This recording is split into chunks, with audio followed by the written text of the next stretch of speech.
Hey everybody, what's up? It's the Ginge and Pedro show, episode 11, I believe, Yeah. or 12, one of those two.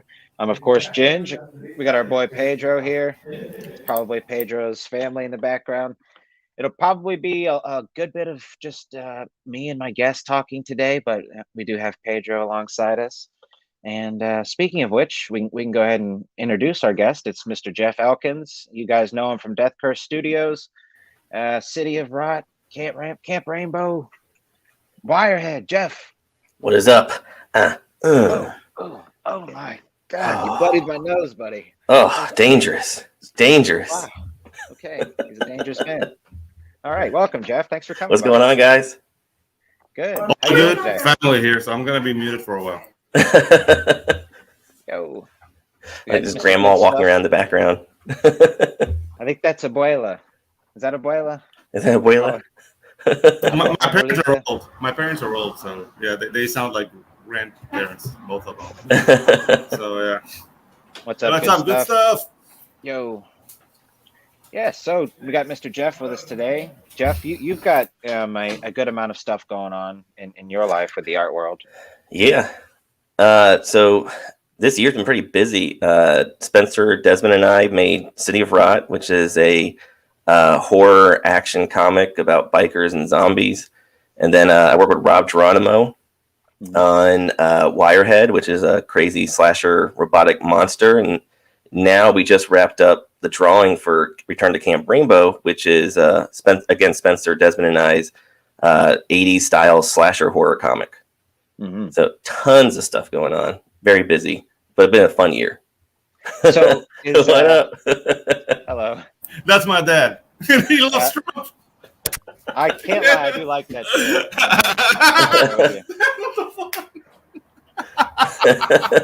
Yeah, he's a character. Sorry, guys. Continue, Jeff. You're good, bro. Well, he's got to be a character in the books now. Yeah. Just in the background, Pedro's just gonna start drawing him in the background of scenes, which is it's like a Where's Waldo. He should be. That'd be awesome. Just comes up. Just... One thing you have to understand about my dad, he's a writer. He's written columns his whole life. He has written 5 books, and he's made a habit to piss off people. Like that's what he loves. So he's what kind of books? His first book was a recollection of he's exploring the whole range of Panama. We have like 2 volcanoes, so we went to both. Whoa! And it's just talking about that, and the other are like recapitulations of his articles, his news articles, and then he did a book on folk singers, Panamanian folk singers, which is basically it's funny because the folk singing in Panama, there's a strand of folk singing where guys like fight with words. And they're improvising, so the ones that like battle rap, but folk singing, but folk singing, yeah. I like and it's very funny to watch, and they have like different cadences with guitar and whatnot. So he made a book on those singers, and it's like Panamanian Bob Dylan's just battling it out. Yeah, and the last book he made was just made to piss off people, which is basically called "How to Shit in the Woods." And it's basically telling the new generations that they don't know how to live without technology. So it's like go back to nature, but in a go fuck yourself kind of way. So yeah, that's my dad. Maybe this is too much information, and maybe I'm sort of jumping at the opportunity to say this, but my town got hit with a hurricane in 2018, and we lost power for like a month and a half, and I had to shit in the woods for, at least about a month, honestly, probably about 2 months, but I did it for maybe an extra like week and a half because I was like, you know what, this ain't so bad.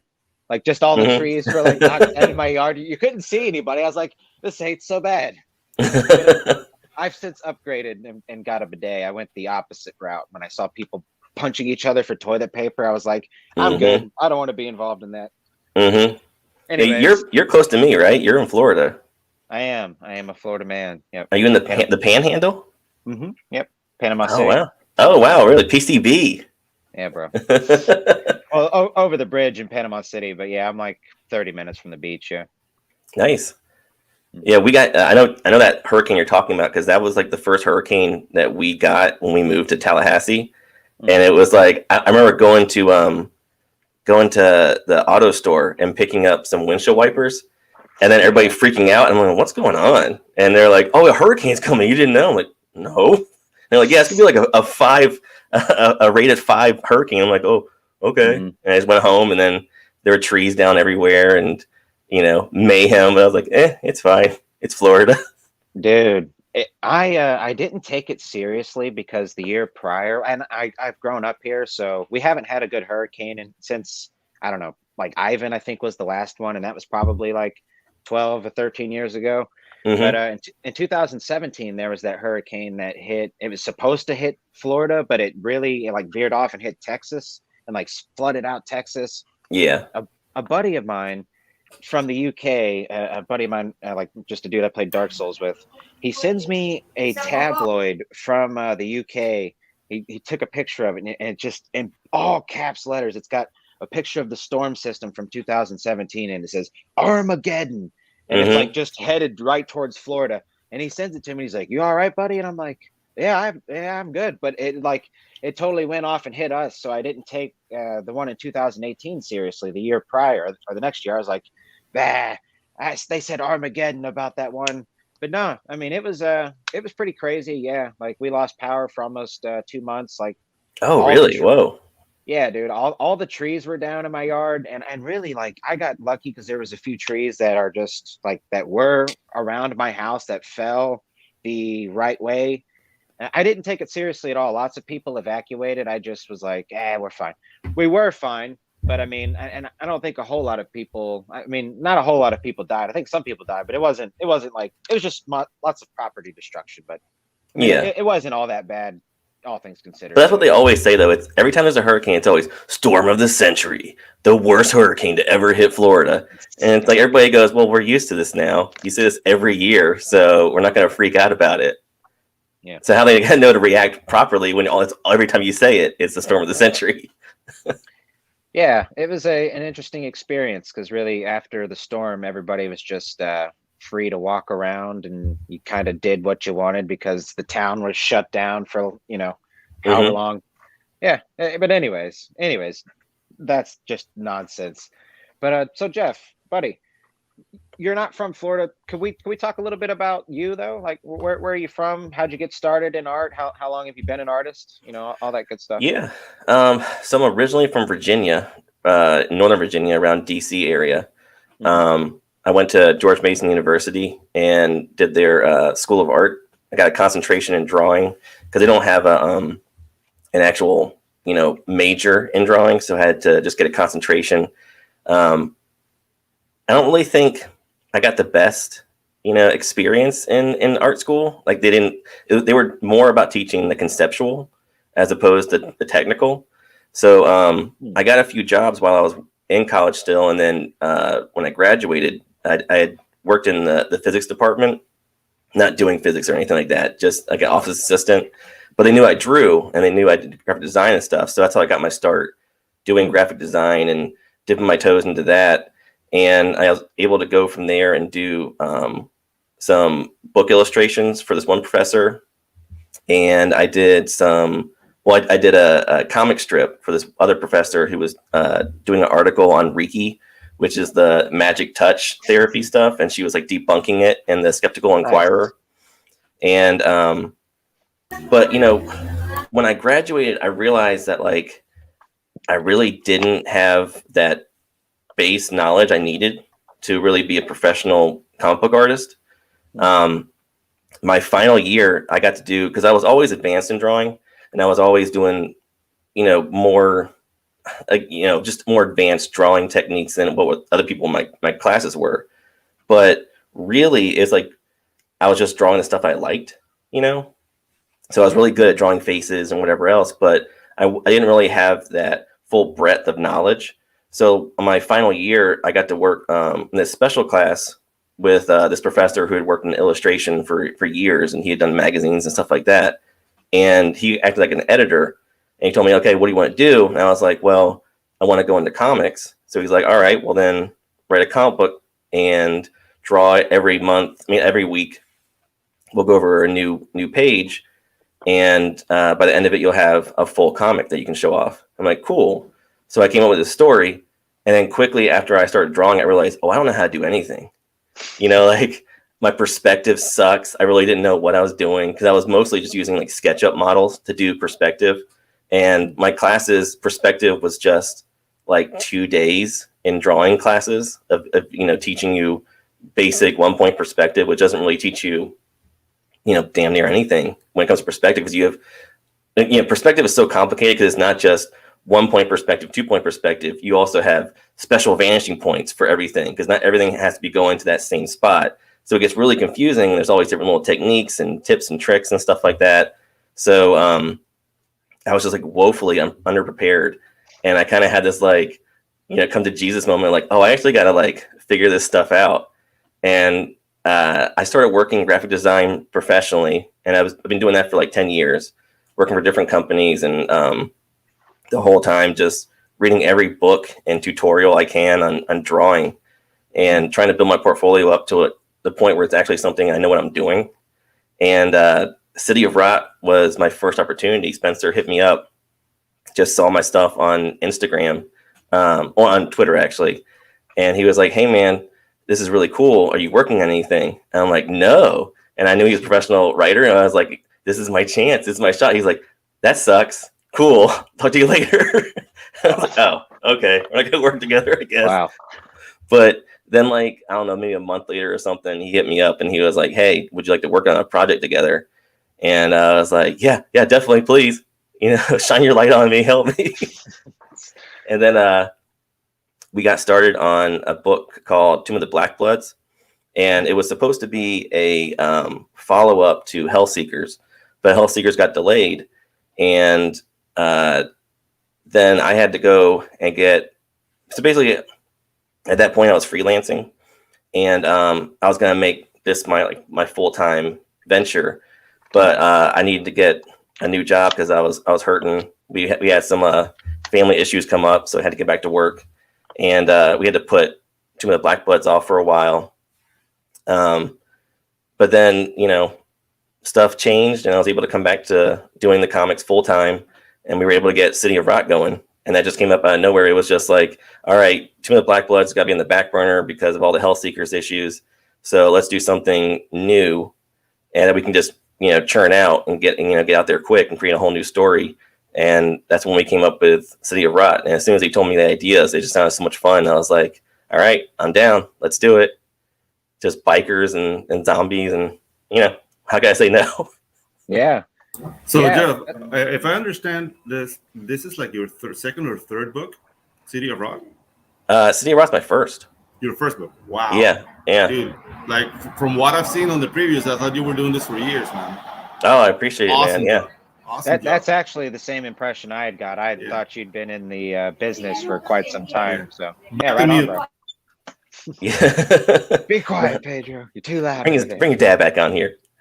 Yeah. No, City of Rot was the first, and I'm really happy with the experience. I learned a lot, and that's like one of the best things I think people can do is, if you're trying to just be an artist, especially a comic book artist, just draw comics, because there's so much stuff that you just aren't prepared for, and you have to learn as you're doing it. Like, with a comic story, you're having to draw whatever is on the script. So, you're not just, tailoring it to what you like to draw. It's like, if you don't like drawing feet, you're gonna have to draw feet.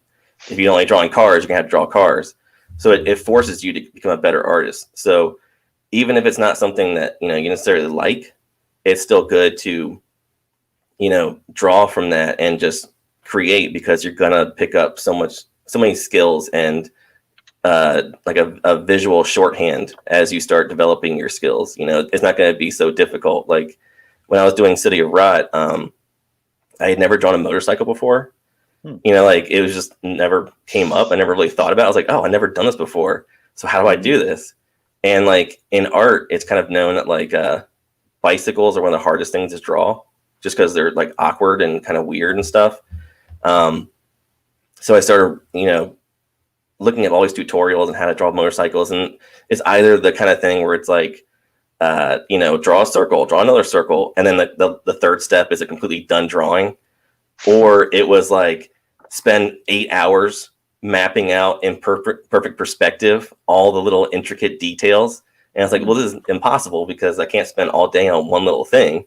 but motorcycles are kind of a big deal for a motorcycle gang comic book. So Right.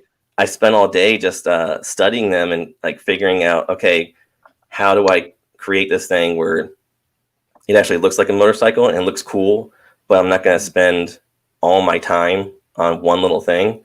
And just doing that, it forced me to like figure out perspective for vehicles. And I was able to start going from like, 6 hours drawing a motorcycle to like a half an hour. So like, stuff like that, just, you wouldn't even think about coming up, but you learn so much just from going ahead and doing it. So, I want to interject a little bit because we're talking about developing a shorthand to convey like shapes and whatnot. There's this book that it's on film called Film Directing Shot by Shot, written by Steve Katz. And he basically helps you visualize the shorthand to convey shapes, cars, motorcycles, whatnot, with less lines. Right. So, as I said, like this just come up from hearing you talk. So my question would be, within your journey for knowledge, which I seem like you've been seeking like personally and studying, which were the books that stayed with you and said like, that make you click?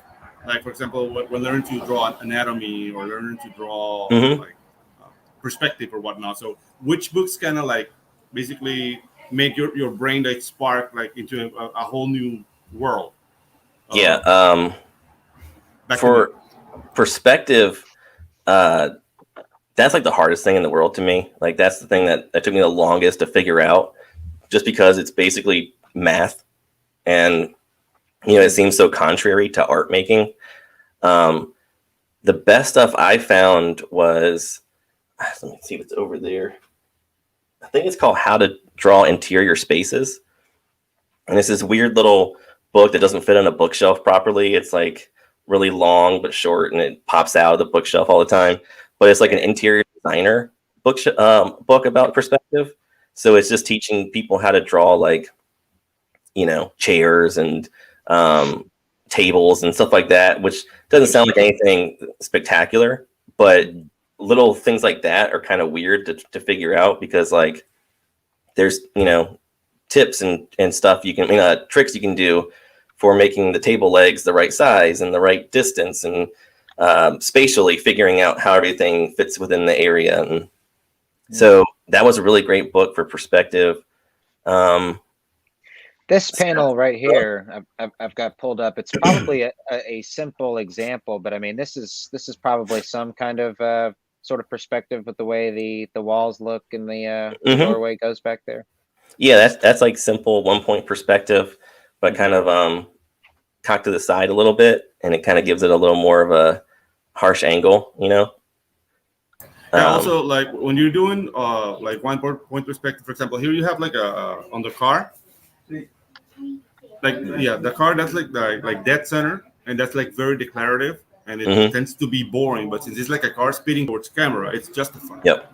Yeah. So when you're doing stuff with perspective, like what you did on the one you were showing, Ginge, you move the vanishing point to one side or the other, or play with the placing of your horizon line to make the eye of the reader just travel through the panel. So, dude, like as I said, like this is very professional, clever. Like, I mean, this doesn't look like a first book, dude. Like, thanks, man. The decisions are very, very clever, and are, like they make me want to read the book. Oh, great. So, that's awesome. Is all of this physically done? Did you do all of this pencils and inks on paper? Well, so that's the thing with City of Rot. The pages on our Indiegogo aren't even the finished pages. Most of them. So I did the entire book digitally. The original plan was to do it traditionally, but then it was like we only sold, I think, like 2 pages traditionally. So it's like, all right, let's not even bother doing that. Let's just get the book done. So there are 2 pages in the book that are traditional. The cover was done traditional, but everything else was done digitally in Clip Studio. And so, like I said, like these pages here, they're mostly done, but they're not actually completed. So the book, the final pages in the book, there's some changes I made and cleaned up some stuff. And this was just to give people like the idea of like what we were going for and everything. Yeah, I mean, it certainly, to me, to my sort of, I don't know, for lack of a better word, bitch ass eyes. It definitely is right up my alley, bro. I love the. That's why I like the Death Curse Studios. It's got the classic. It's got the classic late night monster vision vibes. You know what I mean? Yeah. Spencer, his scripts are really fun, and he allows me to kind of play around in it. But stuff like this is what I had so much fun doing. It just, he's like, all right, this guy gets smashed, and his body is just a wreck. And I'm like, all right, I know what to do with this. It's a whole Hades horror element that I really enjoy, and that's another like debate because I mean when you work digitally, you work faster, but there's a lot of there's a lot of like customers that love just collecting, original art, and that's the question. Like, should we make as artists? Should we make like a couple of pages traditionally? Just to like to help that market of the collector, but because that's one of the criticisms that like indie books are getting, like we're taking too long to come up with books.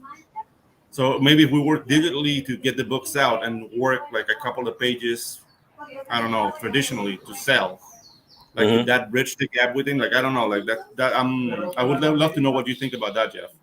Yeah, I mean, I think so. I mean, that's what, a lot of the pros do too. Like more and more it's getting common for pros to do the book digitally, and then just do like their big impactful pages, like a big splash page or whatever they know is going to sell traditionally. I've heard that with like a bunch of artists, but I think that's always a good thing. Like I like both. I like traditional and digital. I kind of go back and forth between which one I like more at the moment. And if I'm working in one for a while, I'll get sick of it and want to go back to the other. So, with this, it was fun being able to do all this digital stuff, but then it was nice being able to go back and do some traditional pages here and there. With other books, I've gone all digital for right now, but in the future, I'm planning on doing an all traditional book very soon, just because I get that itch, I just need to get some ink on my fingers. Yeah. Hell yeah. Yeah, no, I'd love to see this page in particular. Actually, I was wondering for a second, where is it? That one with the perspective. These blacks, I love it. Pages with heavy blacks like that are just so satisfying to see, like in real life. Just all the ink on the page. Yeah. And yeah, I always love black. Like I always love including really stark stuff in my work. A lot of stuff for a good while now, it seems like people kind of abandoned doing a lot of shadowing, and with this being a horror book and everything I've been doing being a horror book, I felt like really need to have some deep dark shadows and create like a really scary atmosphere to everything. So who were some of the comic artists or books that you read growing up, or not even necessarily that, but like books, media, some of the stuff that really influenced you? Obviously you're a horror guy, but is there anything that really stands out for you? There's tons of stuff. I don't know. Like I have a whole stack of books on my drawing table right now, like Akira, and I got Watchmen, Usagi Yojimbo. Like just Usagi's great for anybody that just wants to understand the language of comics. Like you don't even have to everything he's doing is cartoony, but what we're doing is cartooning. And so when you're looking at some of the cooler artists, you can kind of not learn how to do certain like little things, like somebody tapping on somebody's shoulder. Like how do you draw that? How do you draw that little motion of tapping? And somebody like, I don't know, not saying he doesn't do it, but like Joe Mad, like, really great artist, but he's known for doing all these really bombastic images. But the little tiny things, you got to look at somebody like Stan Sakai, who just knew how to do everything. But as far as like, man, I don't know. Everything by Mobius is great. I actually grew up, I had this book, Starship Troopers, that I got like maybe like 98. And it had this art. I'd never seen this artist before or since, but that book had like a huge impact on me because it had all these really cool like gunshots, and it had all this great mechanics for the guns, like the magazines coming out and the slide pulling back, which like hadn't really seen a whole lot of in comics at the time. So like that was one of those things that kind of like definitely started getting things going in my brain and sticking with me. So like when you look at City of Rot, there's a lot of stuff action wise that's like directly connected to that comic, just because without even thinking about it, it's just implanted right here. Yeah, it's very interesting that you mentioned Usagi Yojimbo, because I mean, so it's like a cartoony, simpler design. Like you don't capture the reader's attention with the flash. So you really have to think about your compositions, how you place your characters, within where you place your camera. And have you read Bone? I have not. I've always seen it. Right. I've always wanted it, but I've just never picked it up for some reason. So if you enjoy Yojimbo, you're gonna enjoy Bone, because it's the same thing. The characters are simple, and in that simplicity, the compositions are amazing. Yeah, and the storytelling is just like just chef's kiss. It's just because of that. Like I'm not really one to bash, because you weren't either, but bashing like bombastic, like very like charged designed artists like Joe Matt, for example, or for example, even though I do enjoy his storytelling, even he hasn't done it ever again. J. Scott Campbell on Danger Girl, like I really enjoyed his storytelling, but he's all about the chicks, and that's his selling point. And now he's only doing like, I think it's a disservice to the readers, because he's just doing like pinups, But when you take those elements out and you're left with the storytelling, then that's another element that I don't know, like stories that they go on forever. For example, Bone, it's a classic. But Watchmen is a little bit detailed, and I have to admit, like I can't read Watchmen completely. Like I fall asleep. There's something about how he narrates that book, but I do enjoy the story and the whole like subtext. But the way it's portrayed, like it kind of like, I don't know, it lost me a bit. Akira, even though the whole like it's a festival of detail, but the storytelling within Akira, like what's happening, like from page to page, you're asking yourself, and that comes with really like home storytelling. So that's a great point. Back to mute. Well, like and Watchmen, like I'm not the biggest Watchmen fan, but and Dave Gibbons, I'm not the biggest Dave Gibbons fan either, but I found like when I was having to draw stuff that I hadn't drawn before, or hadn't, drawn a lot of, I was trying to figure, well, how do I do this? How do I make it kind of cool, or have that quality that you always associate it with it.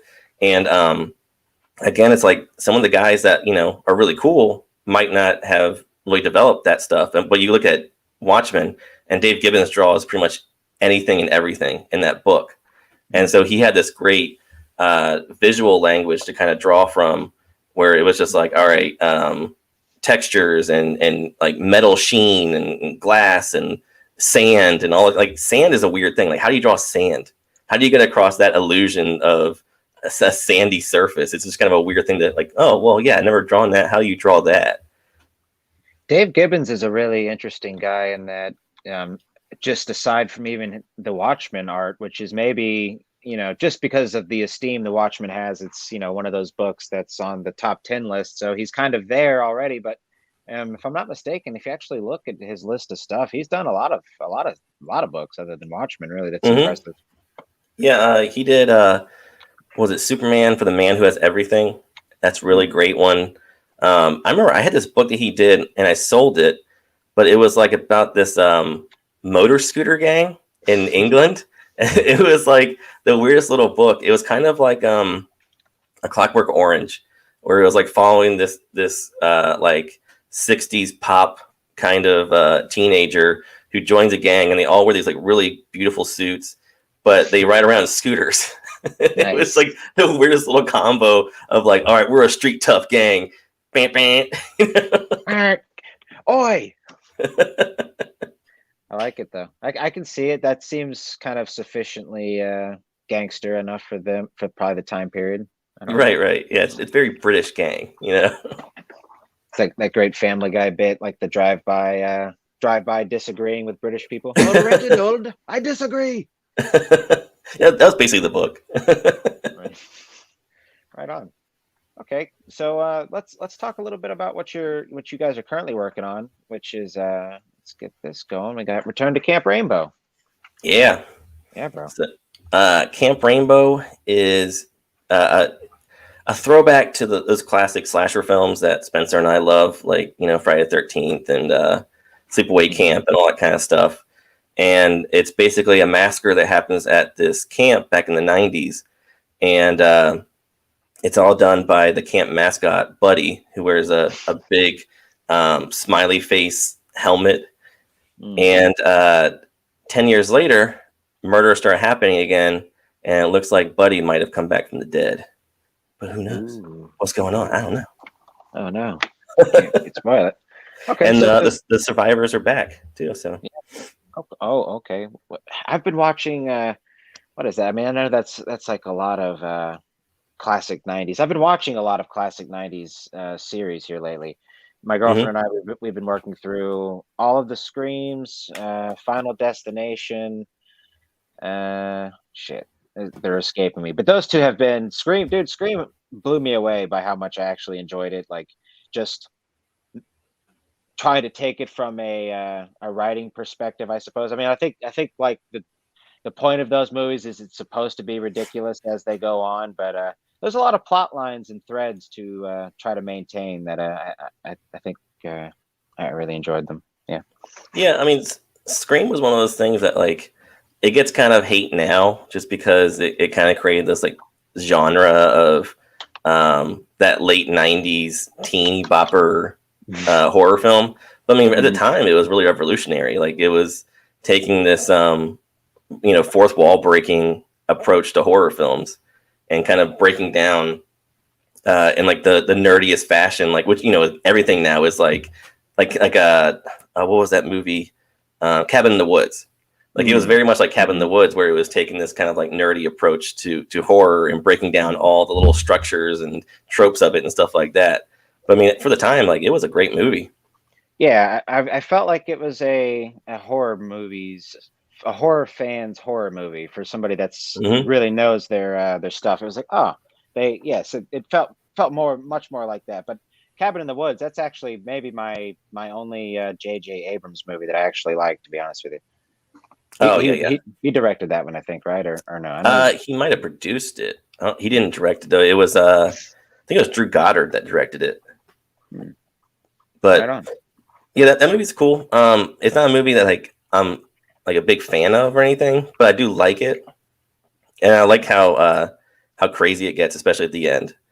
Like, I'm a big fan of supernatural and like fantasy and stuff, which Spencer mocks me for relentlessly. Yes, but I love that stuff. I like when it gets a little like spookier and more than just a guy in a mask. That's just me. No, I totally feel you. I love all kinds of horror growing up. Yeah, but Kevin, what got like cosmic horror at the end, right? It was like there's like eldritch god coming back. Like, I barely remember because I only saw that movie once, and I don't remember enjoying it. So now I'm intrigued. Like, I want to see it again. Yeah. And also, like, the I Know What You Did Last Summer kind of killed that genre for me. Like, I love Scream, but then they come with like I Know What You Did Last Summer, and it's like I wanted everybody dead in that movie. And yeah, it's just like I couldn't relate to that. That like killed it for me. Sorry, continue. No, that was the thing. Like, yeah, I remember all those movies coming out. I can't remember what else. Like, maybe Final Destination came around the same time, but at least Final Destination was a very original concept.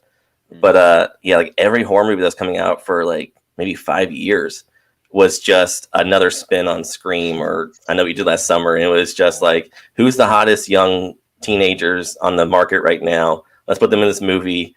Let's, cover them in rain for some reason. Every movie they had to get soaking wet. Well, it's just for like, obviously for the girl, like in the t-shirt look, right? I mean, the classic 90s. Yeah, I Know What You Did Last Summer. That was one we also watched. I fully recognize. I think I've been just eating handfuls of member berries because I think those movies were bad, but I still really enjoyed them. Just Hmm. like all these classic '90s movies. But yeah, I've also been watching Buffy, so I mean, I've definitely been in just in the member berries field. Oh I yeah, should, yeah, I should, I sure. should probably come up for some air, There's a but lot no. of crossover there too, though. Like that not JJ, Joss Whedon kind Mm. of world. Like all those movies kind of had that Joss Whedon thing, even though he obviously didn't write them all, but it was all that very like sexy young teenagers and then being chased by a serial killer. The dialogue too. You can always there's so much quipping going on. Oh yeah, yeah. And Matthew Lillard, I always loved that guy Oh, in that end Scream. I love He's him. always, I don't know why, but he's one of those guys that like he's one of the boys. He's always Yeah. good. Every time I see him in a movie, I'm like, there's Matthew Lillard. Oh, dude, You're a serial 13 killer. Ghosts. I'm getting my 13 ass out of the Ghosts. big glass house, man. God, That it's so good, movie had great monsters in it. I love the designs of those characters. dude.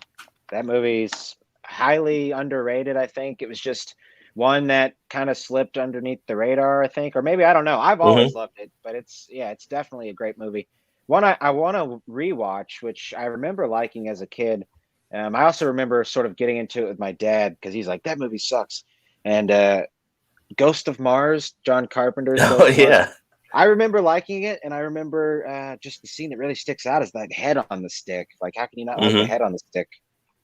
But I Well, don't know. I don't. Go ahead. Sorry. that was another one of those movies too. Like like so in the early 2000s, all the superhero movies were like superheroes in black leather or some kind of leather. Like Daredevil had red leather, and Blade was like the precursor to all that. And obviously, he like had the whole black leather outfit and stuff. And then the Matrix kind of copied that whole style. But I think Ghost of Mars didn't that come up before Blade too?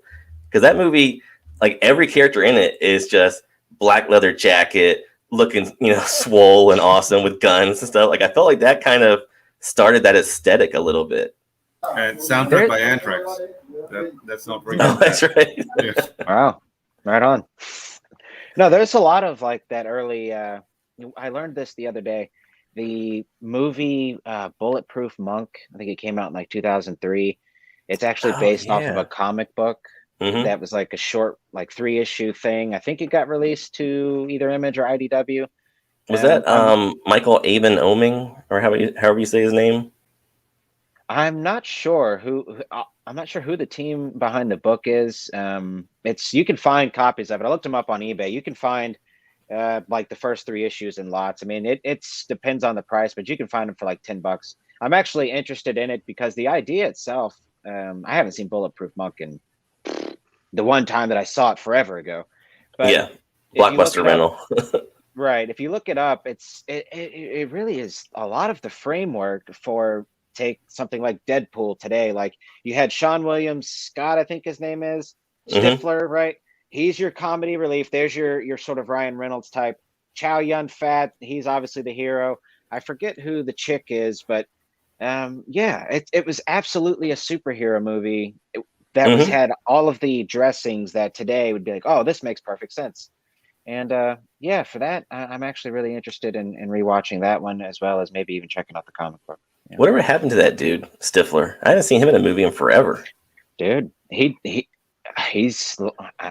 I don't know what he's done lately, but the thing that I really love him for, honestly, is probably Saving Silverman and Woodcock. I love him in Mr. Woodcock. I never even Such a heard of great that one. movie. Oh, Mr. Woodcock, Billy No. Bob Thornton, Stifler. Stifler, he leaves his hometown. He becomes a writer, like a self-help writer, makes it big, comes back and to visit his hometown. And his mom's getting married to his high school gym coach, who's Billy Bob Thornton. And throughout his childhood, his gym coach was just a huge dick. Billy Bob. It's just hilarious. It's about Billy Bob Thornton basically boning Stifler's mom and Stifler trying to deal with it. It's hilarious, bro. It's got fuck, what's his name? Randy from My Name Is Earl, the brother from My Name Is Earl. Okay. Yes, he's in it. It's a great movie. Definitely worth a watch if you ever got Yeah, an afternoon. he's another guy. Like I've always liked him. He's never been like grading in a movie, which like that kind of role he usually gets could be. and he's always kind of managed to ride that line well. And he's always been like muscular too, so I'm surprised he hasn't gotten more action roles.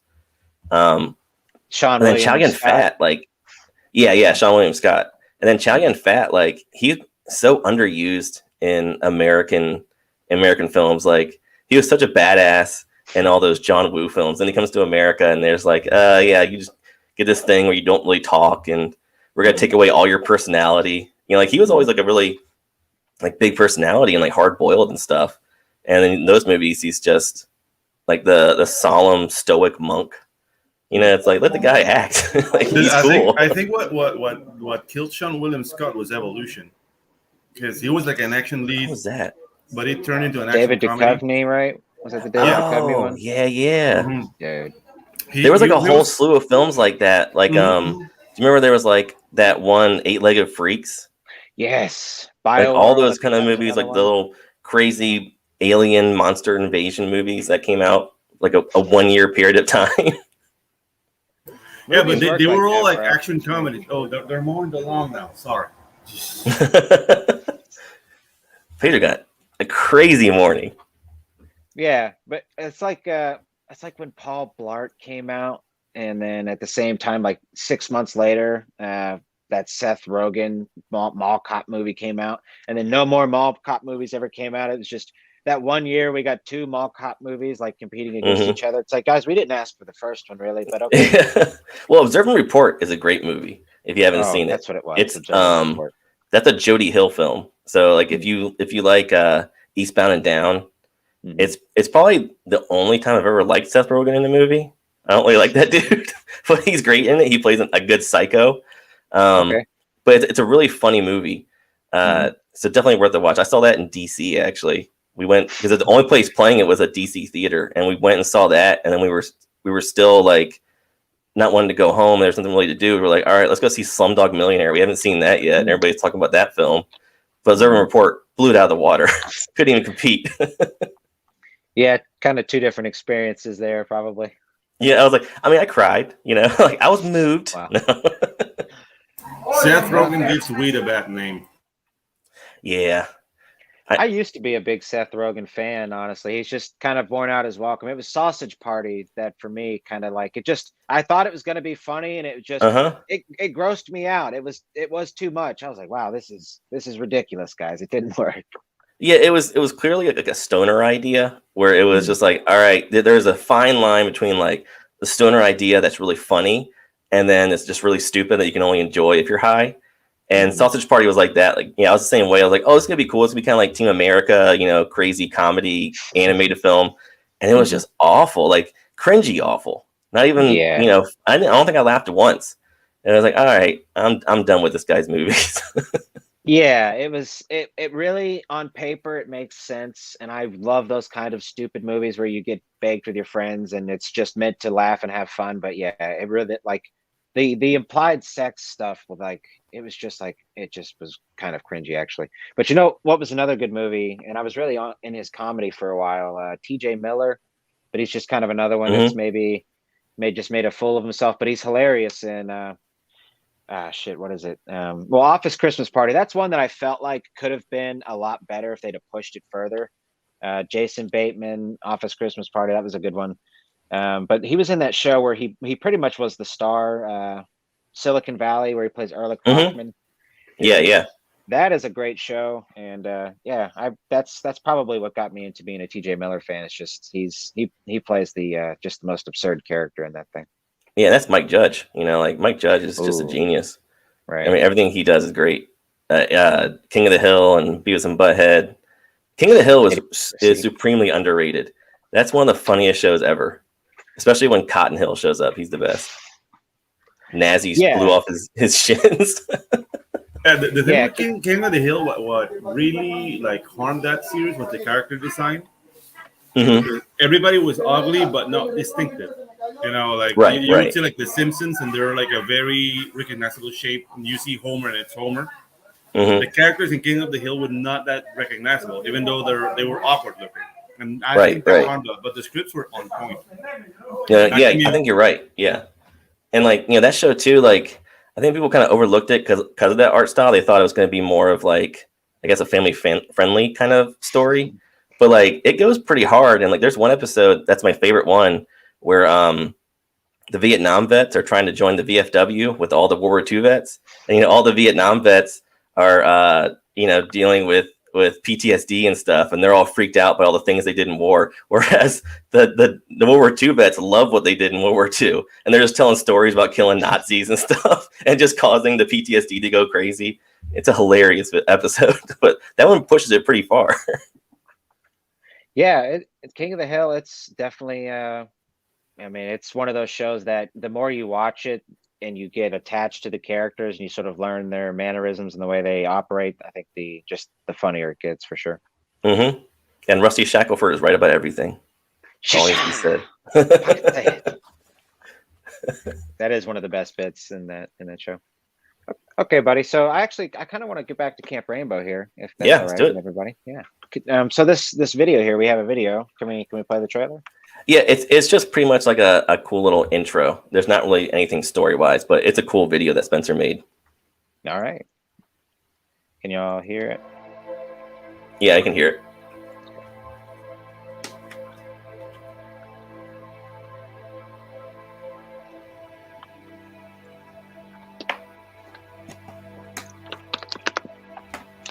I like the synth. Yeah, that's Institute 91. Right. He's awesome.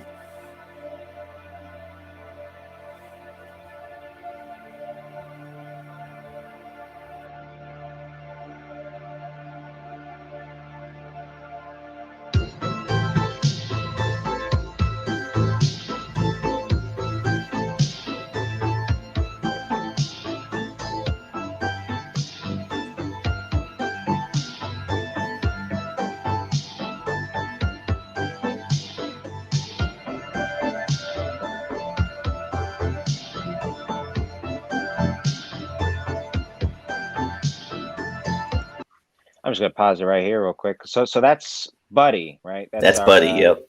Right on. All right. So can you give us any little tidbits about Buddy at all? Sort of. Well, so Buddy is he was the camp mascot. He's a teenager, and he was basically kind of a nerdy kid. And then one night, there's a massacre, and Buddy is basically going hog wild. We'll just say that. And I sent you some pages from the opening. I don't know if you want to show those too. Absolutely. Yes. But that was one of the fun things to draw. Like, this feels like a movie already, dude. Like, I think I told this to Spencer. Like, dude, I really like it. Like, if you find funding or a way to make this into a movie, I'm there. Well, I mean, he wants to. Spencer's got plans. I'll say that. But yeah, so Spencer, like, what's really fun about Spencer is that he allows me a lot of room to play around, and he'll give me a full script with like a description in each panel. But with some of the stuff, especially with the massacre, he's just like, "All right, draw a bunch of the camp kids getting killed, and I'll leave it up to your imagination." So I try to think of the crazier ways to do it. That was something I was kind of curious about. Is just how Spencer scripts the action to you, because that's sort of the thing with action is in comic books is you can script it out, but I mean, I think especially something like this, when you've got an artist like you that is absolutely about the type of content that you're drawing, it probably is more fun to just let you kind of go to work. Is that really kind of just how he does it? He's does he give you any sort of description, or do you just get to do what you want? It depends. Certain things there will be a more specific description if it's like integral to the story, but if it's just a cool action beat that's meant to carry us to the next moment, next scene, he kind of leaves it up to me. And he'll also, if I have a fun idea, he's back. Okay, guys. My dad would like to make a little announcement on his book, but he's going to do it in Spanish. I'm going to translate. So go ahead, Dad. Good morning. Good morning. Miren, muchachos. Okay, guys. El libro Cómo cagar en el monte The book How to Shit in the Woods. Tiene 400 páginas. It has 400 pages. Y es el único libro que sirve en Panamá de verdad para los turistas. It's the only guide a tourist would need if they want to come down to Panama. Donde nace la Panama Red. Where you can get Panama red weed. Yeah. All right. Donde escriben the Panama Paper. Where you can get the Panama Papers, like a copy of the. Donde tejen los sombreros Panama hat. Well, El Panama. Where you can get Panama hats. Yeah. Made in Definitely want Ecuador. one of the hats. Donde están las mejores muchachas de América Latina. Where you can get the best girls in Latin America. No cobran. They won't charge you. Yeah. All right. Por otro lado, donde se refugian los más grandes criminales de Estados Unidos, acá en Panamá. Where you can get like the biggest criminals and tax evaders from the U.S. Salvaje Bill. Wild Bill. Do you remember Salvaje Bill? Have you heard of that case? It was like the only serial killer like case we had in Panama. It was in America. Wild No, Bill. no. Live in Bocas del Toro. Yeah. ¿Ya? Ha matado más de 40 indios con garrotazos. Yeah, he's killed 40 people with a club. Wow. Y también a los mismos norteamericanos que vienen a pasear porque él es una palomita. Yeah, like he'll come in, like if you buy a house in that region, like he'll come in, befriend you, kill you, basically like put you in the backyard and then assume like ownership of the house. Like he's in jail now, like in a Panamanian jail. Yeah, Oh, this is a real guy. Or Yeah. is he? Y Estados Unidos se lo va a llevar cuando cumpla una condena que tiene aquí de 60 años. So he's jailed here for 60 years, 60 years. and then he's gonna be extradited to the U.S. So Wow. Entonces él vende su fotografía. he sells photographs. ¿Yes? Vende kiss a la muchacha. Oh yeah, he has a fan club, so he sells like kisses from jail, like on a letter. Oh. Y mi esposa dice que ese hombre deben ponerle de nombre Sanaba Beach. I don't think I need a translation for that one. Yeah, exactly. Yeah, I heard that. No, es verdad, es verdad. Entonces, el libro tiene 400 páginas. 400 pages. ¿No? Si usted habla sobre Darien, So it talks about the rent, yeah. usted sabe las noticias de los migrantes. Oh, it talks about the story of migrants in Panama. Like we're just migrants here from everywhere because of the construction of the canal and whatnot. Todo lo que dicen los periódicos es mentira. Everything you read about the newspapers about Panama is a lie. Ya. Dice que Darien tiene leones. No lions in Darien. Eso que hace son unos monos. That sound you'll hear on the Panamanian jungle. It's actually the howler monkey. Ya, It sounds like that. ya. Serpientes grandes no tienen. We don't have big snakes. Ya los panameños cuando tenían hambre se la comían. Panamanians ate them all. Yes. Y es bueno, vean a Panamá, hablen con Pedro. Yeah, talk to me if you want to come to Panama. We might have to come to Panama. It's Maybe no try and hang danger. out with your dad. Probably more fun than you. From the looks of it, definitely. No danger, but no peleen con nadie. But don't fight anyone. Because Roberto, do you know Roberto Mano de Piedra Durán? Roberto Duran? Yeah, of course. Yeah, the boxer. He's Panamanian. It's Panamanian. Okay? And my congratulations y me alegro que tengan esa juventud. He's happy you're young. Sí, porque cuando lleguen a mi edad, When you get to his age. okay. Bye-bye. I'm so sorry.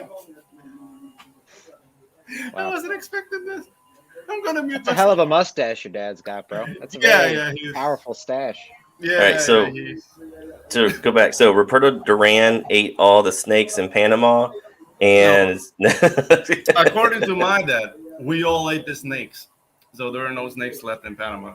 But he's a storyteller, dude. He's just gonna grab you and fill your head with fallacies, but it's just for his amusement.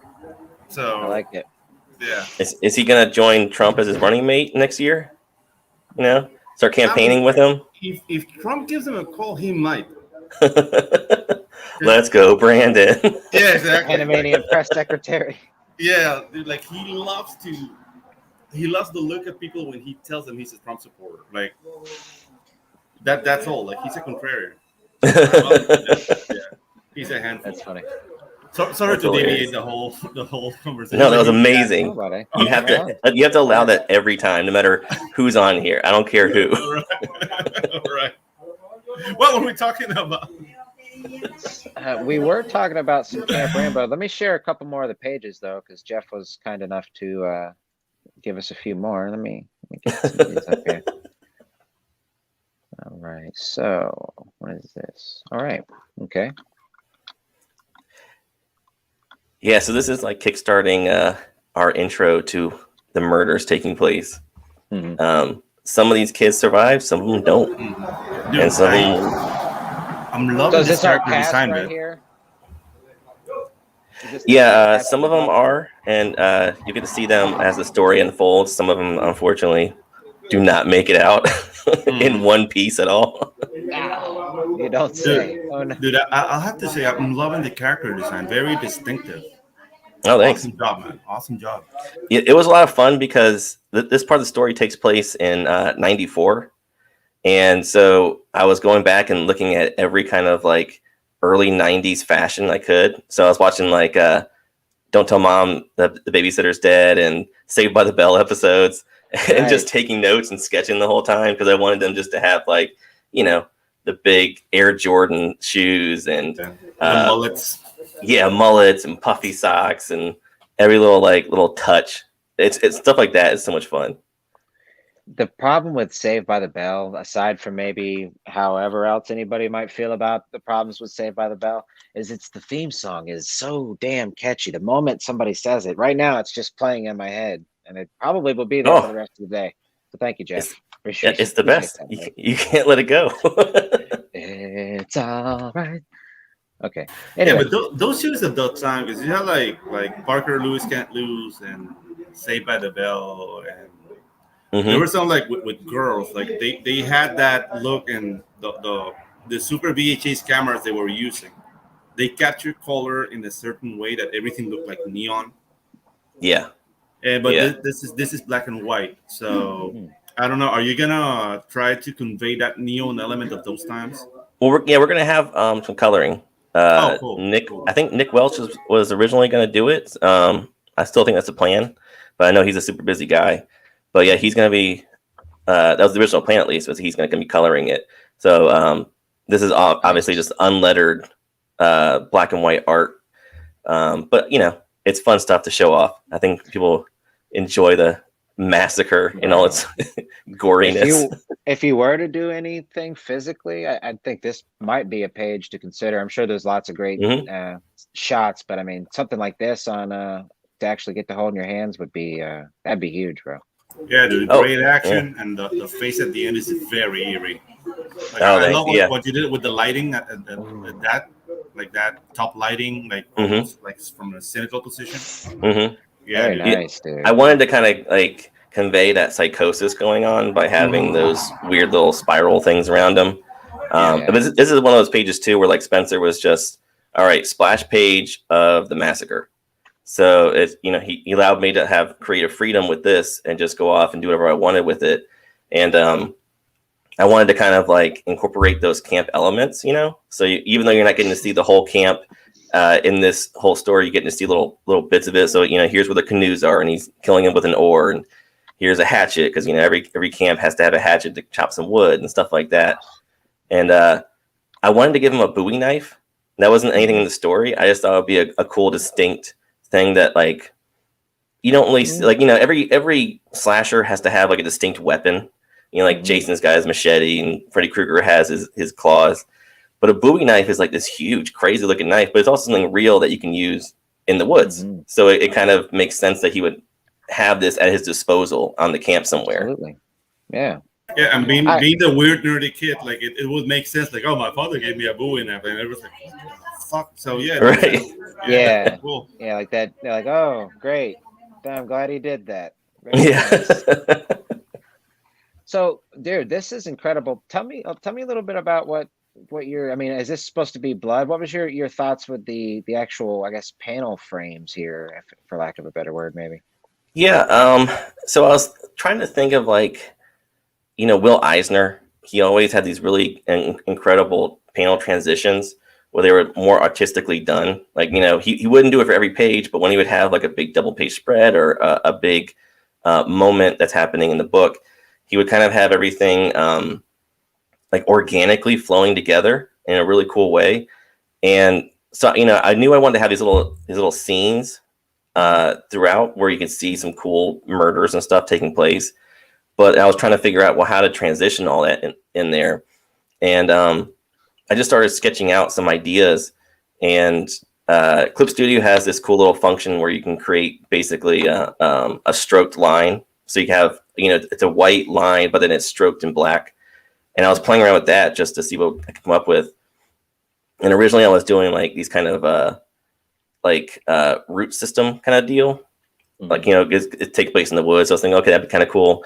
But then I was doing it, I got these little droplets coming in. I was like, oh, maybe it's not roots, maybe it's blood and it's veins. It's whatever. It can be kind of left up to your interpretation. But it has a very ominous kind of transition where it's not just that traditional stark box, panel. This way it's a little something more eerie going on, Yes, absolutely. Guys, I'm being called to party duties now, so I have to leave you now. It's all right. Awesome book, Geoff. Like, you're working. Thank you very much. Like I said, like, dude, I thought you were doing this for years. So, dude, I just have to congratulate you. Ginge, we'll convene later. Okay, buddy. But yeah, dude, awesome. I mean, you've been an awesome guest, and thank you for joining the Ginge and Pedro show. And I'm sorry. Thanks for having me, man. Yeah, dude. Okay, and tell your dad I said hi. Yeah, I will. See you guys. Later, bro. Bye. All right, buddy. Okay. Well, all right. So, yeah, I had a question, and it now escapes me. But okay. No, I actually remember. So, how far along in the book are you in terms of artwork? I think you may have mentioned it earlier, but I'm just. Well, so it's going to be like a limited ongoing series. We're thinking maybe like 13 issues. Nice. So this is the first issue, and the first issue is completely drawn now. And I think it's about 26 pages. Dude, right on. Very good. So drawn, does that include inks as well? Oh yeah. These are all the finished inks. Yeah, this one was all digital, trying to get it done as quickly as possible. And actually next we're moving on to Hellseekers, and then we'll come back to Camp Rainbow and, kind of back and forth, play around with it and stuff. So, which I think has been kind of fun, because then it won't be like, just doing the same thing over and over again, kind of mixing it up with some superhero stuff and then some straight up horror slasher stuff. Mm-hmm. So could you talk a little bit about Hellseekers? That's one that I definitely hear Spencer. You hear it if you hang out, words thrown around a lot. Since you guys are getting ready to do it, maybe you could talk a little bit about it. Yeah, so Hellseekers is basically like this big superhero book. It's part of the Ransomverse, which is Spencer's superhero universe that includes Voidwalker and Can't Kill Cade, which is all published through Alterna. Oh yeah. Oh, you getting off the wall? Oh yeah. Nice.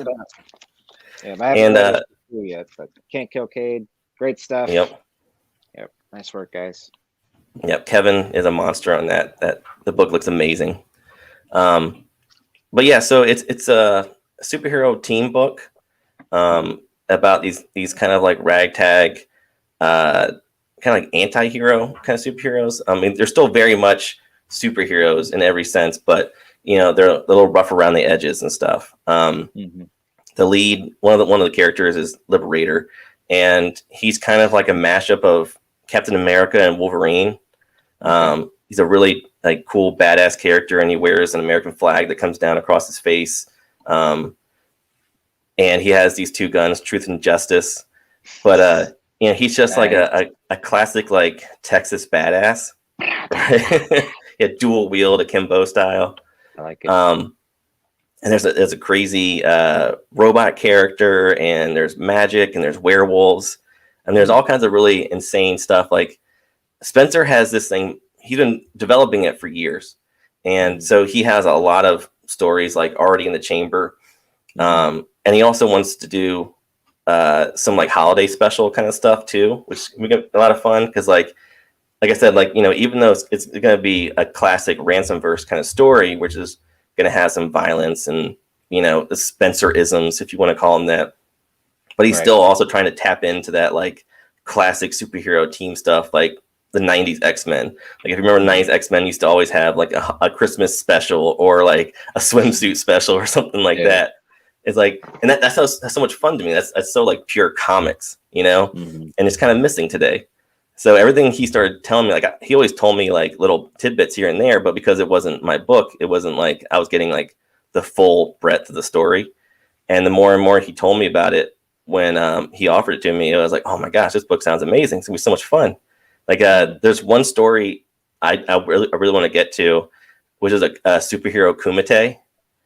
And that just sounds like the most badass collection of words ever. Dude.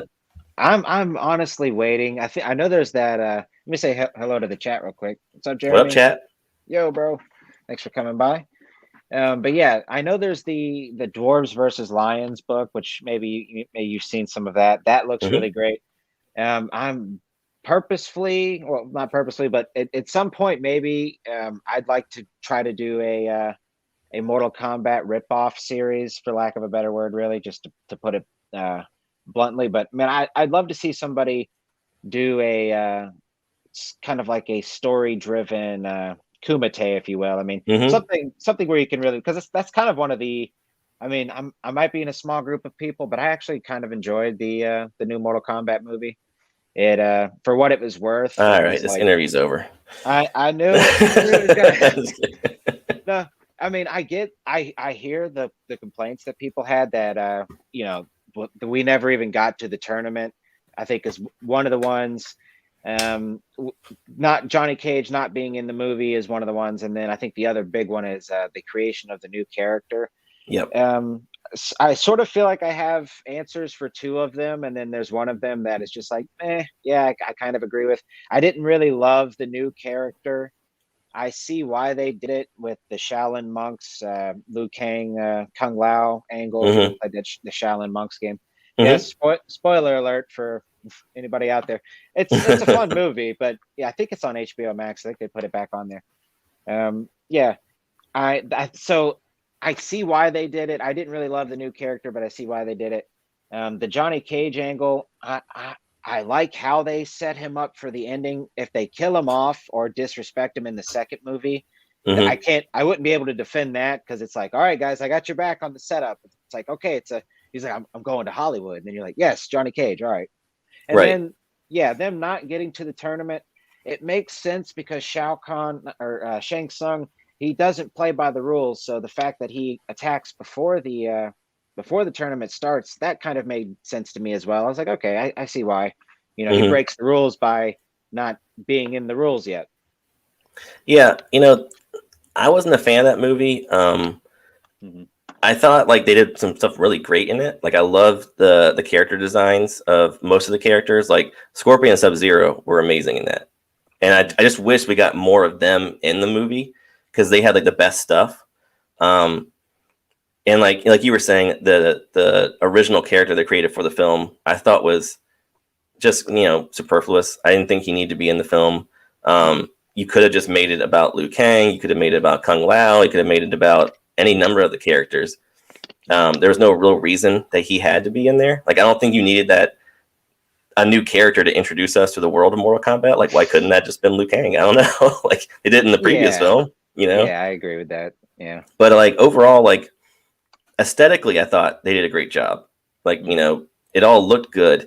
It was just the story and you know, everything that you were kind of saying, like the tournament, the new character, that kind of stuff. And it also just, to me, overall felt like a Marvel movie versus a Mortal Kombat film.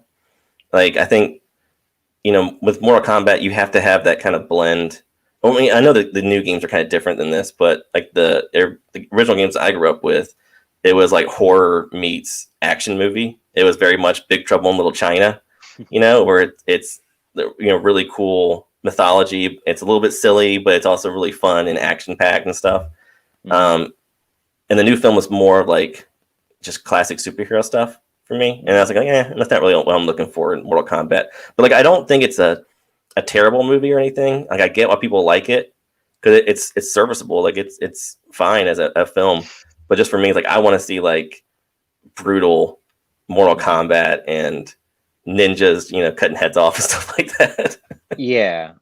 To answer Jeremy's question here, the originals, I've always loved the originals. They are cheesy and fun, and even Annihilation. Annihilation, I think, for all the sort of like overacting that Shao Kahn does, I still love that guy as an actor. He's like just I can't think of any. I know he was like Buffalo Bill and Joe Dirt. Yeah. Such a great role. He's in Fright Night Part 2, which I just rewatched for the first time in like a million years because it's never on TV. I found it on YouTube, and it's a really good follow-up to Fright Night if anybody hasn't seen it. But he's in that movie, and he plays this. I don't even know what the hell he is. He's not a vampire, but he's this really weird dude. He's in a suit. He's always like very put together. But then throughout the film, he'll just grab bugs and he'll say like the Latin name for the bug and he'll eat them. And he's just like super creepy. And he has that really distinct face where his cheeks are kind of sunk in, but he's got the huge physique. So like he's a really great visual character just on its surface. But then like they added in all these weird little creepy things with him. It's a really good movie, really good role. Is it New Blood? Is that the movie? Fright Night 2, New Blood? Is that what it's called? I don't know. I'm trying to. I just want to look him up real quick because he sounds. I just want to see this guy looking goofy eating bugs here for a second. It's a good movie. It's cool. It got some. There's a one character in it. Uncle Rico from Napoleon Dynamite is in it. Yes, and he plays the best character in the whole movie. He's so fun. He's just like this vampire who's trying to pick up chicks. And like. He actually looks more like a werewolf in the movie, which is weird. So I don't know if he's technically supposed to be a vampire either, but he's great. It's just him. Like he's like like that character, the Shao Kahn guy, whatever his name is. He's like you're supposed to drink her blood. And he's like, hey man, I just picking up chicks tonight.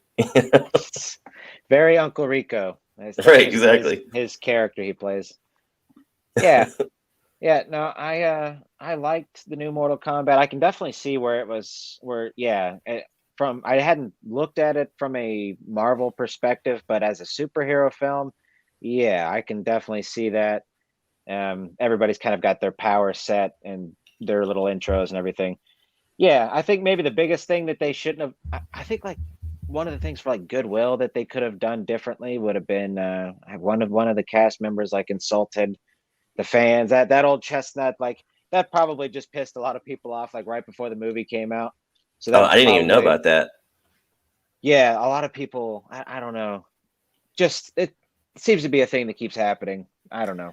But yeah, I don't know what the strategy is of insult the fans to come see your movie. Like right doesn't really work out right. Just wait till after. If you really have to do it, just wait at least until after it came out. I don't know. Well, the best one is the Charlie's Angels reboot where the director, I forget her name, but she's been in a bunch of movies, and she was like, "This movie's not for you, men."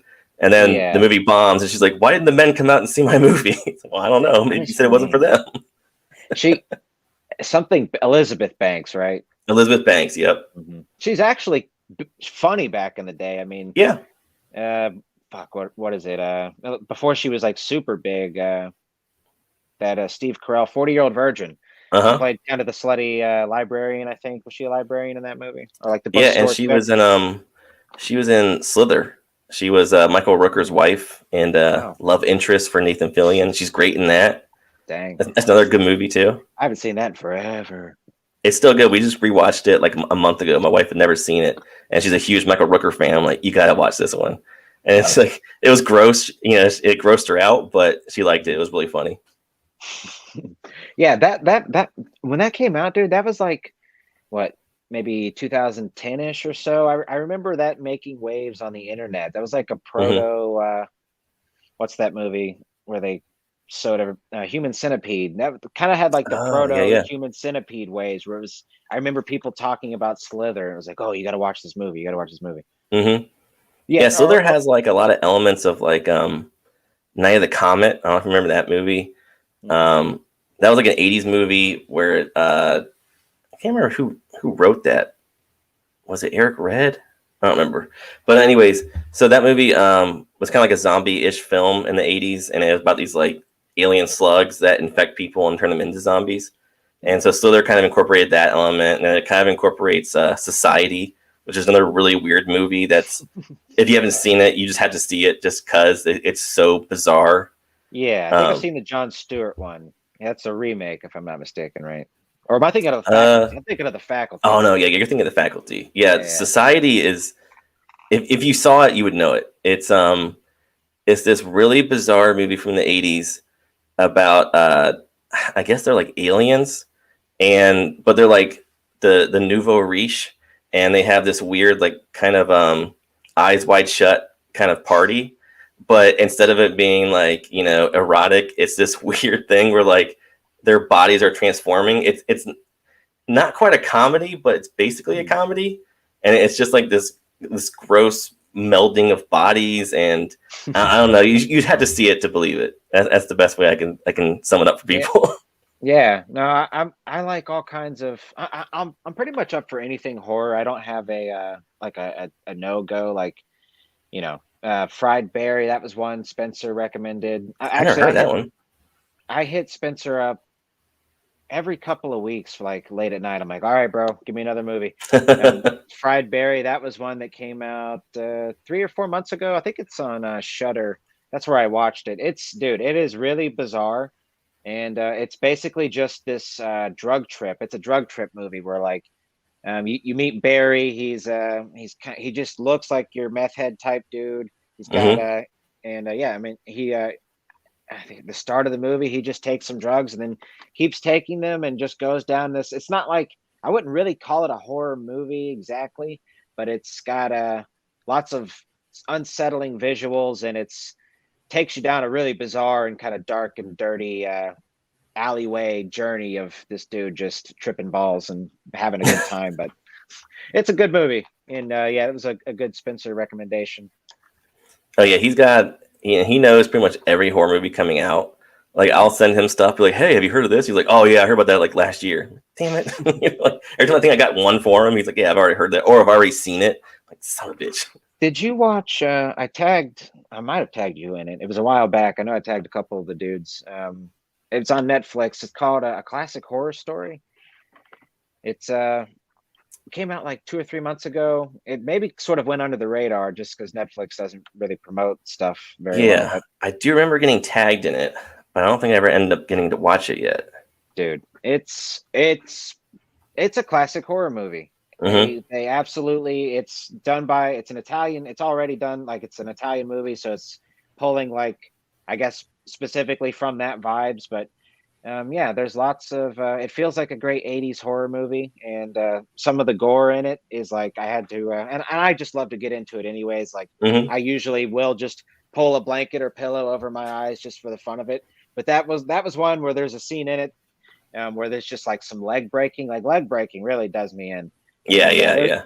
There's some leg breaking in that one, and I was just like, oh shit. Like, I couldn't even hold myself back. It's a surprisingly good one. I really don't give Netflix a whole lot of time just because there's so much other stuff to be watching, honestly. But yeah. I kind of wonder if, like, with something like that, if they were looking at like Anderson Silva's leg break, for reference. Dude. Oh, what I mean? Like, you see that stuff in real life, it's like, oh my gosh, it's so horrifying. I was at a Beef O'Brady's with some friends. I'm into UFC and all that stuff. We went to see that fight, bro, and when it was a nice packed bar. It was a big to do, that fight. And when he wrapped his leg around, I think Chris Weidman's leg, if I'm not mistaken, like, the whole entire bar, you heard like probably 70, 80 people all go, gasp and oh, and then you just hear somebody drop a beer, like you just hear a glass break. It was like stereotypical out of a movie. It was brutal. Yeah, that's a solid breaking of the leg right there. That one's no good. And then the craziest thing is that Chris Weidman broke his the exact same way. Oh, like how nasty is that? Yeah. Well, yeah. Every time you see something like that, it's always just insanely shocking. No matter, like, that's the thing. Like, I've seen a million horror films, and I've seen the most grotesque ones you can think of, and it's the real stuff that, like, real stuff freaks me out. Like it's seeing something really happen or some real pain. Like, it's like you would think you'd be desensitized to that, and that's always the argument. Like, oh, it's going to desensitize people to real violence. Like, no, not at all. It's still horrifying. We're not psychos. Yeah. Watching Tom Segura, you probably watch Tom Segura. Oh yeah. Dude, I think he like broke his arm and his leg at the same time on that fall. Dude, that I can't watch that all the way through. I've seen like the little replay like 2 or 3 times. And I was like, oh, dude. You hear the snap too. That's the worst part for me. Is you just hear that. You ever broke anything? You ever broke any bones? No. Well, here's the weird thing for me. So when I was a kid, my neighbor, we moved into a new neighborhood. We were like one of 3 houses in the neighborhood. They were building all the stuff up around us, and so we always had construction going on and construction equipment and stuff. And next to my house, they were building our neighbor's house, and they had a big bulldozer there. So when we were kids, we used to always play on it and jump inside of it when there's nobody there. And one time, a friend of mine, because he was the only other kid in the neighborhood, and so we were in there playing, and a bee came in, and he just lost it and freaked out, and he pushed me off of it, and we were probably like 10 or 11 or something, and this thing's like, whatever it is, 6 feet off the ground, and he pushed me, and I went straight down, and I heard my arm make a weird sound, and it hurt like hell, but I was too scared to tell my parents, so I just kind of babied my arm for like a month or 2, and it always just hurt, and I just never told them because I didn't want to get in trouble. But I think looking back on it, I must have had like some kind of fracture, like it couldn't hurt that long, But as a kid, I was too dumb to get help. And then years later, I also played basketball, and I came down on my toe and had to have broken it because it still hurts to this day if I run too much on it.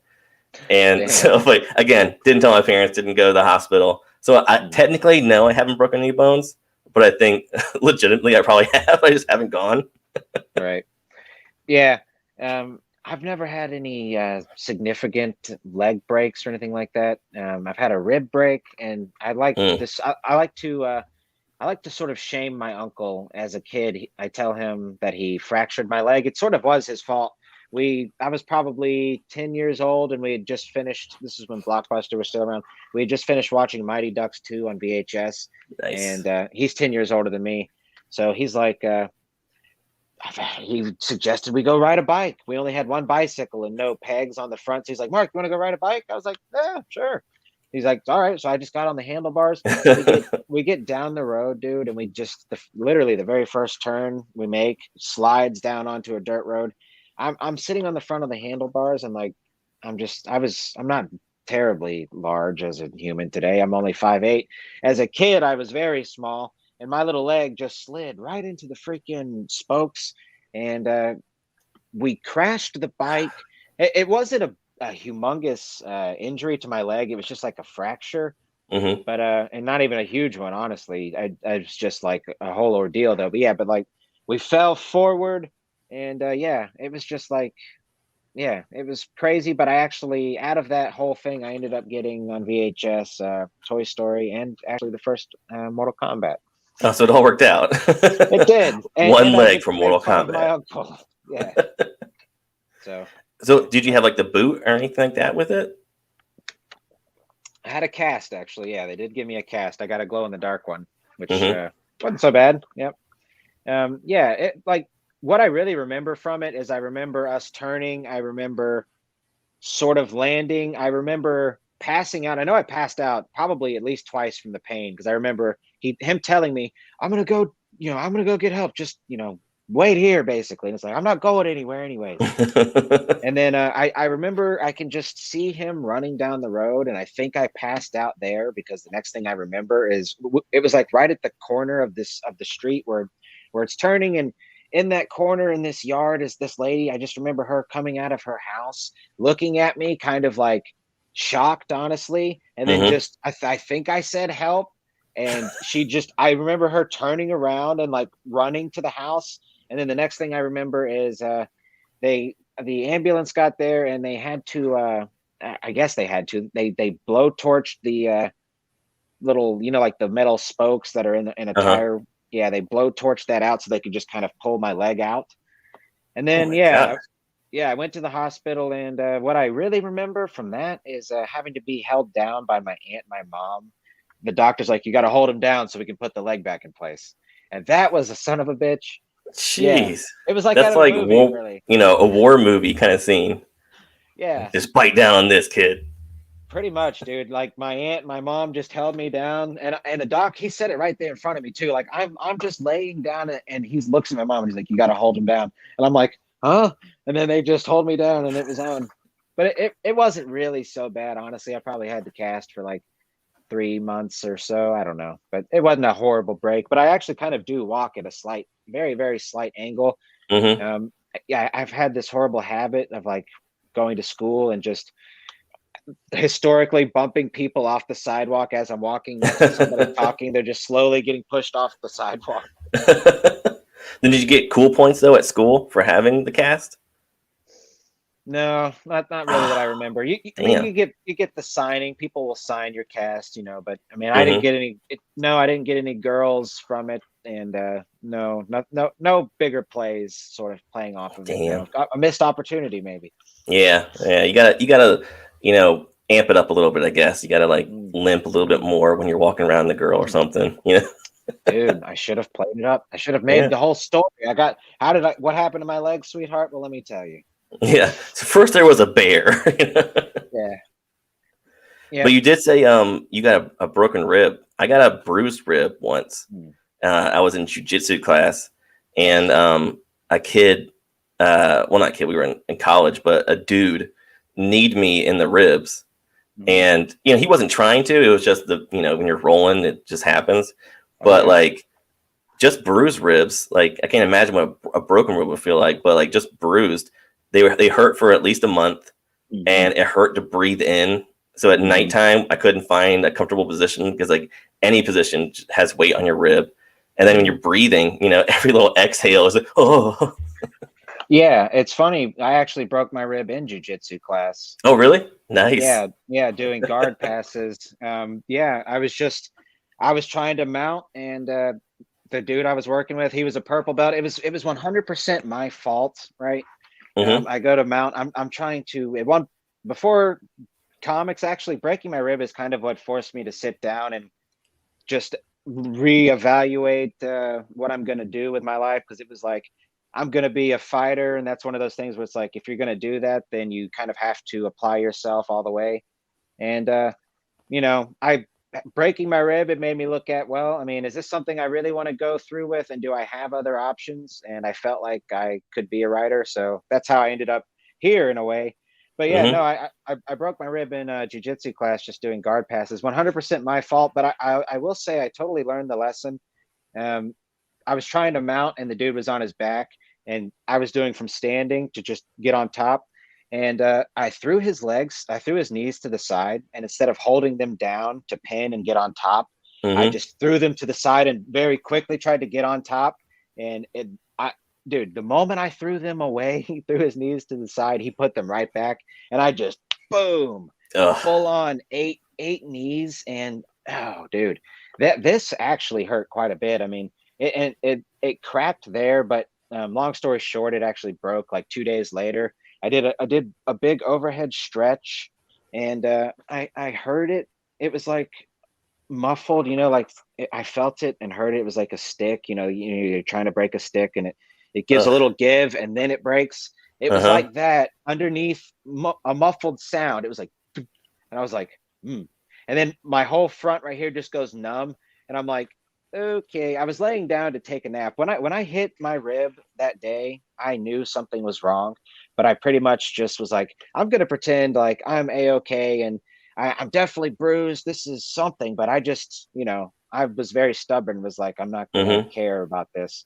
And no, like 30 minutes, 30 minutes to an hour before class, I went to take a nap, and I just, like I said, I did the big overhead stretch, dude. It went numb. It wasn't like a shocking pain. I just was like, okay. I laid down, took a nap, got to class. We were doing just like warm up drills, and Mm-hmm. it was like trying to shoot in and grab legs, right? So you're shooting in, so you're having to dive down and do the bend. I pretty much, that was my last day of class. I'll say that. Like I fought through it the best I could. Right. I left crying, to be honest. I mean, I was in pain, and my pride was also hurt, because I was like, man, fuck, this is what I wanted to do. Yeah. But That's I mean, crazy though, that your whole body went, that section of your body went numb. Like, you would think it'd be like, oh, it must be like some shock, shooting pain going through you. And it's like, I don't know, I don't feel anything. That's even scarier in a way. after that, oh dude, but after class, dude, like, just, it was the initial break that it went numb, and it was like probably a good 6 or 7 inches on the front of me, like just in that spot.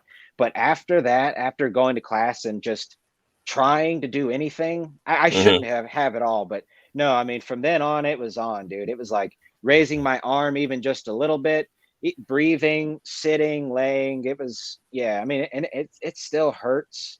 It's not like, it's that classic, I've got that classic, like, oh, it hurts when it's cold out type thing. Yeah.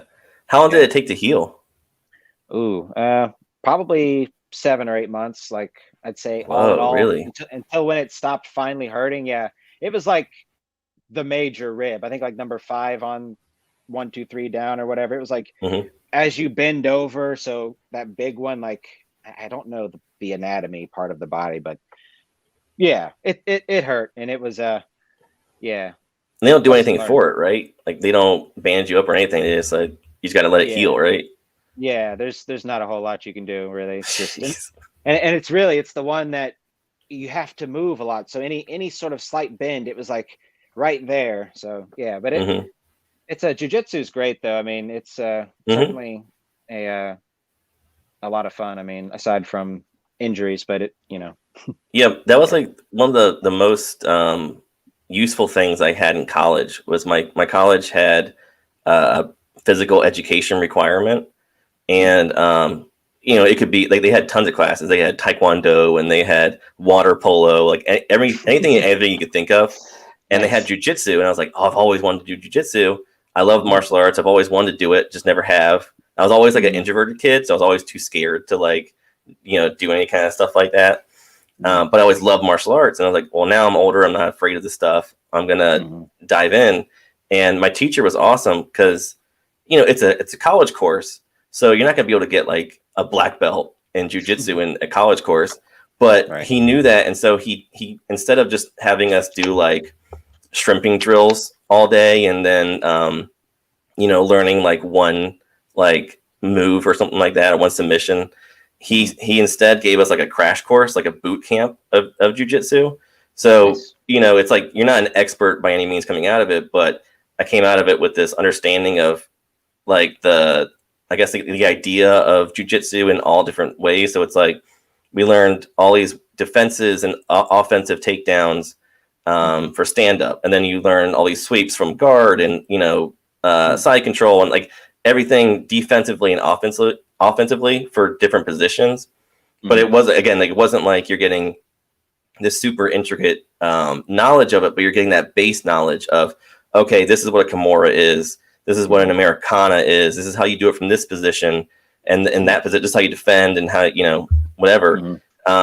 So it's like, you come out of it going, okay, now I know how the basics of how to do this stuff. It's just, if I were to go into this further, I would actually be able to develop it into something even more. But at least now, it's like, I feel like I have some kind of defensive knowledge of jiu-jitsu.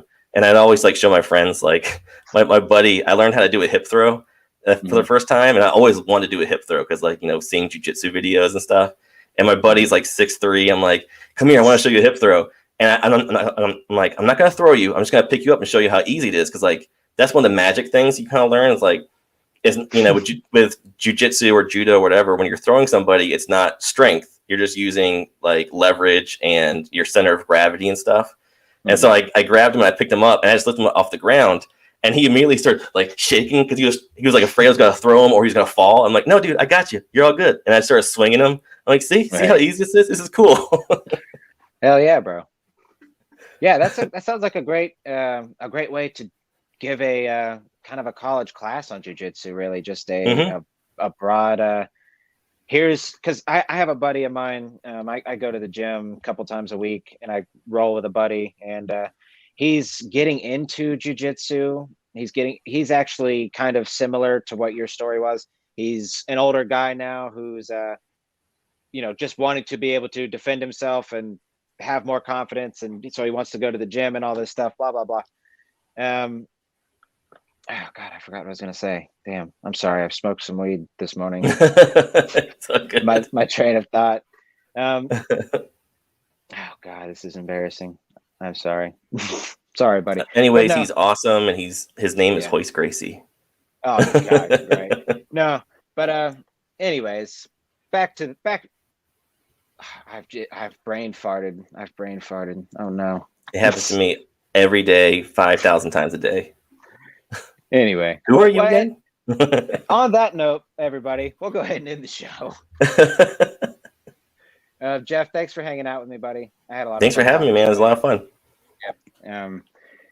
Always like having the Death Curse guys on. I want to get Ryan on at some point. We had Spencer and Kayla on a few weeks ago. I want to give sort of the rest of everybody their own show. I'd like to have David Chiesa on. I know there's a few more of y'all that Spencer hasn't really announced yet. Do y'all have any sort of, aside from Hell Seekers or Camp Rainbow, is there any larger Death Curse at large stuff you'd like to talk about before we no, everybody just check out our Patreon. We have updates of all the new projects and stuff like that. We have our podcast on there where we get really raunchy. Which is what I love too.